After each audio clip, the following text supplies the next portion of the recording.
நம்ம இப்போ ஒரு குட்டி ஸ்டோரி பார்க்கலாமா? ஸ்டோரியோட தலைப்பு என்ன தெரியுமா? மீரிபா. சங்கீதம் 106:32. மீரிபாவை தனிகளுக்கும் அவருக்கு கடும் கோபம் ஊட்டினாரு. ஒரு ராஜா இருந்தாங்க. ஜனங்கள் வச்சிருந்தாங்க. அப்ப இந்த கர்த்தருக்கு ரொம்ப கோபம் வந்தனால மோசே ஆரோனை இந்த பார்வோன் ராஜா கிட்ட விட்டாங்க.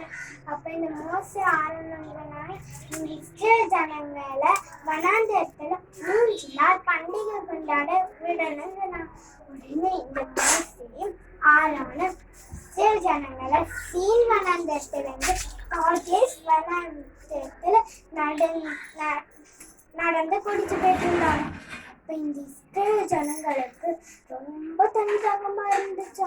இங்கேயும் அங்கேயும் பார்த்தாங்க. இங்க என்ன தண்ணியில முறுமுறுத்தாங்க.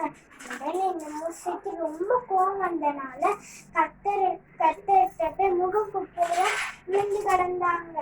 அப்போ இந்த கர்த்தர் சொன்னாங்க, கண்மலைக்கு பேசி. இந்த மோசே கோபமா இருந்தனால 2 தரம் அடிச்சாங்க. உடனே தண்ணி ஏராளமா சுரப்பிட்டு இருந்துச்சு. சபை எல்லாரும் குடிச்சாங்களா. இந்த மோசே இந்த கண்மலை அடிச்சனால தேசத்தை பார்க்க முடியல. இந்த இஸ்ரேல் ஜனங்கள் முறுமுறுத்தனால பரிசுத்த விளம்பிடும்படியா அந்த இடத்திற்கு மீரிபா என்று பேர் போட்டாங்க. இதே மாதிரிதான் நம்மளும் வசனத்துக்கு கீழ்ப்படிந்து அம்மா அப்பா பெற்றோருக்கு கீழ்ப்படியணும், ஆசிரியருக்கு கீழ்ப்படியணும், பொய் பேசக்கூடாது, எல்லா தப்பு செய்யக்கூடாது. சரியா ஃப்ரெண்ட்ஸ்? தேங்க்யூ.